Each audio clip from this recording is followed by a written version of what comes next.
Halo, kembali lagi bersama saya Triksi Pemantau. Saya akan membahas struktur akuntansi keuangan desa, yaitu yang pertama elemen basis akuntansi. A. Accounting entity atau organisasi. Yang menjadi fokus perhatian akuntansi adalah entity, organisasi tertentu yang jelas terpisah dari entity organisasi yang lain. B. Going concern atau kelangsungan hidup.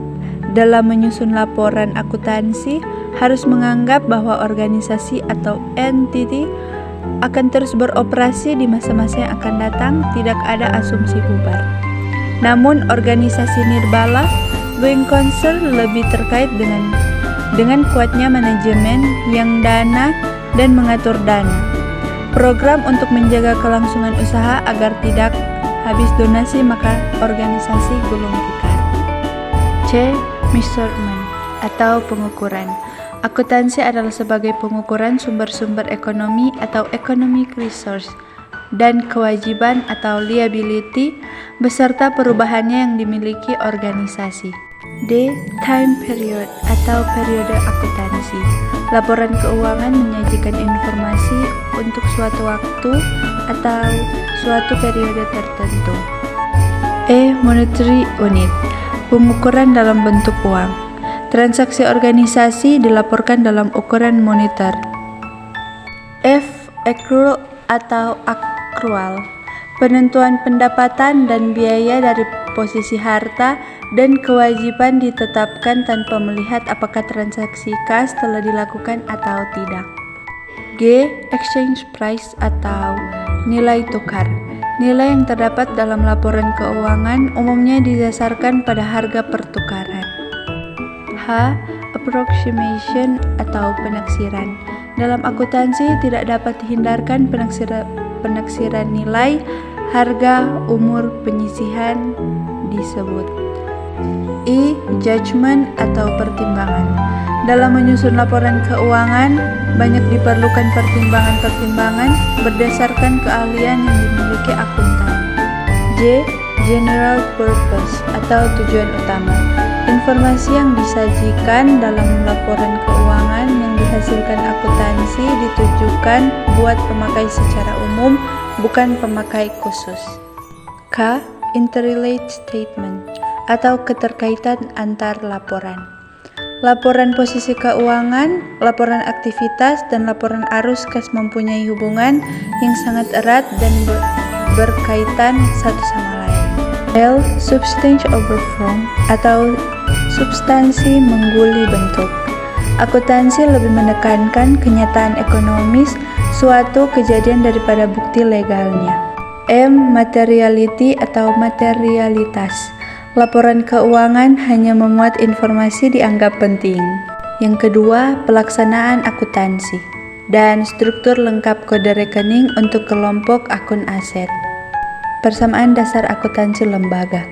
Terdapat 5 elemen pokok dalam laporan keuangan desa, yaitu aset, kewajiban, pendapatan, belanja, dan kekayaan bersih. Aset, kewajiban, kekayaan bersih. Persamaan akuntansi yang diperluas memiliki 2 rumus, yaitu aset tambah belanja sama dengan kewajiban tambah kekayaan bersih tambah pendapatan kurang lebih pembiayaan neto, atau aset sama dengan kewajiban tambah kekayaan bersih tambah pendapatan belanja kurang lebih pembiayaan neto.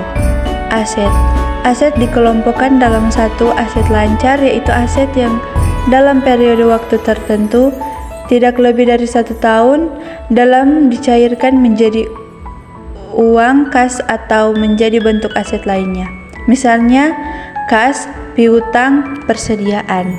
2. Aset tidak lancar, yaitu aset yang mempunyai nilai ekonomis lebih dari 1 tahun, misalnya investasi permanen, aset tetap, dana cadangan, aset tidak lancar lainnya.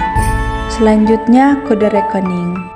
Kode akun adalah suatu penamaan atau penomoran yang dipergunakan untuk mengklarifikasikan pos atau rekening transaksi. Setiap jenis pos dalam suatu sistem akuntansi harus memiliki kode nomor yang dapat dibedakan sesuai dengan kelompoknya. Selanjutnya, unsur-unsur laporan keuangan desa. Kewajiban merupakan utang yang timbul dari peristiwa masa lalu yang penyelesaiannya mengakibatkan aliran keluar sumber daya ekonomi yang dimiliki. Kewajiban ini kewajiban jangka pendek dan kewajiban jangka panjang. Misalnya utang kepada pihak 3, utang pemotongan pajak, utang cicilan pinjaman, dan pinjaman jangka panjang. Selanjutnya, kekayaan bersih merupakan selisih antara aset yang dimiliki desa dengan kewajiban yang harus dipenuhi di desa sampai tanggal 31 Desember suatu tahun. Selanjutnya, pendapatan merupakan penerimaan yang akan menambah saldo anggaran lebih dalam periode tahun anggaran yang bersangkutan menjadi hak pemerintah desa dan tidak perlu dibayar kembali oleh pemerintah desa. Belanja merupakan semua pengeluaran oleh bendahara yang mengurangi saldo anggaran lebih dalam periode tahun anggaran yang bersangkutan yang tidak akan diperoleh pembiayaannya kembali oleh pemerintah desa. Dan paling yang terakhir, pembiayaan merupakan setiap penerimaan pengeluaran yang mengurangi saldo anggaran lebih dalam periode tahun anggaran yang bersangkutan yang tidak akan diperoleh pembiayaannya kembali oleh pemerintah desa. Mohon maaf bila ada kesalahan kata, mohon dimaklumi, dan terima kasih telah menonton. See you, bye-bye.